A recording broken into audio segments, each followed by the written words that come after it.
अस्सलाम वालेकुम गाइज। आज का हमारा जो व्लॉग है बटाकुंडी से लालाजार और लालाजार से सैफ अल मलूक हाइक का है।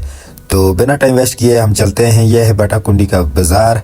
यहाँ से हम निकले हैं 9 बजे और कुछ देर बाद 20 मिनट की मुसाफत के बाद हम पहुँचाए हैं लालाजार के बारे में बताऊँ। लालाजार के साथ सब्ज शदाब मैदान और रंग बिरंगे फूल एक हसीन मंजर पेश करते हैं। बर्फ पोश पहाड़ों के दरमियान गिरा हुआ लालाजार कुदरती हुस्न का एक हसीन इम्तजाज है। लालाजार की कुदरती खूबसूरती देखने से ताल्लुक़ रखती है।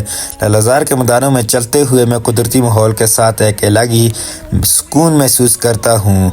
लालाजार एक हसीन कुदरती मकाम है जो अपनी खूबसूरती से दिल को मोह लेता है। लालाजार के सब्ज़ोज़ार और खूबसूरत मनाज़र आँखों को ठंडक पहुँचाते हैं। लालाजार की कुदरती खूबसूरती देखने से ताल्लुक़ रखती है। ये एक जन्नत का एक टुकड़ा है। लालाजार में कुछ लम्हे गुजारना दिल को सुकून देता है। लालाजार की खूबसूरती ने मुझे मुतासर किया और मेरी रूह को ताजगी बख्श की। लालाजार एक ऐसी जगह है जहाँ से इंसानियत अपने ख़यालात को परवाज़ करता है।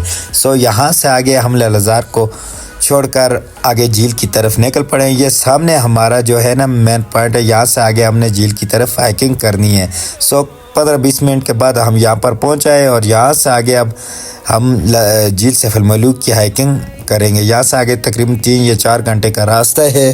तो इस रास्ते में मिलने वाले जो मनाज़र हैं वो आपसे शेयर करते हैं। सैफ अल मलूक तक का सफ़र एक खूबसूरत और दिलचस्प तजर्बा है। यह रास्ता हमें पहाड़ों और ग्लेशियर के दरमियान ले जाता है जहाँ कुदरती मनाज़र और अपनी तमाम तर खूबसूरती के साथ नज़र आते हैं।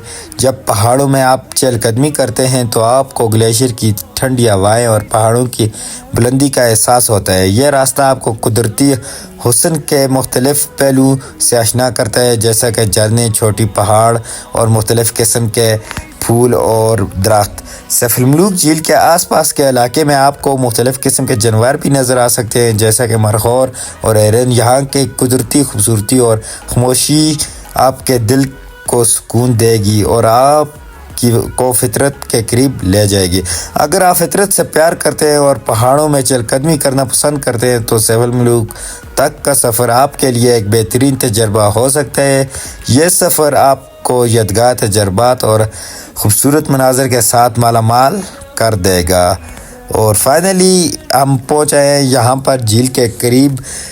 एक और छोटी सी झील हमें जो नज़र आई है पहाड़ों के दरमियान मौजूद बर्फ़ ने साइडों से घेरा हुआ है। तो इस झील का व्यू आप देख लें।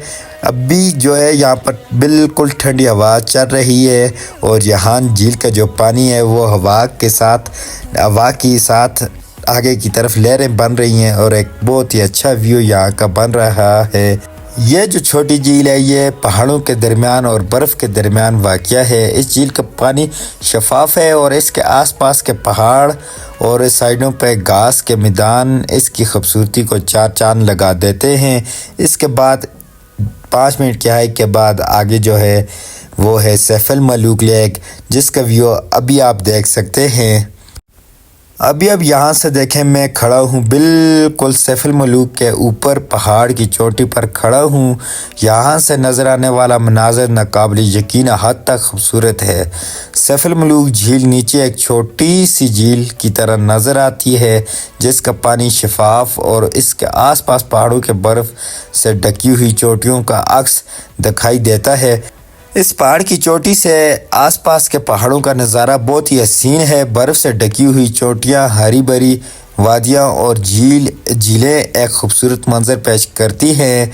इस हवा में एक अजीब सी खामोशी है और ठंडी हवा आपकी रूह को ताजगी बख्शती है। यहाँ खड़े होकर मैं फितरत की अज़मत को इसका एहसास करता हूँ। पहाड़ों की बुलंदियाँ और झील की गहराइयाँ एक अनोखा एहसास देती है। यह मंज़र नहायत ही शानदार और नाकाबिले फरमोश है। मैं यहाँ खड़ा होकर सैफ अल मलूक की कुदरती खूबसूरती को अभी खूब एंजॉय कर रहा हूँ और ऊपर आसमान में जो बादल आप भी देख रहे हैं उनका जो व्यू है वो एक अलग ही है। यहाँ पर जो मेरी अभी फीलिंग है वो आपको मैं इस तरह बता नहीं सकता, तो आप भी अभी एंजॉय करें।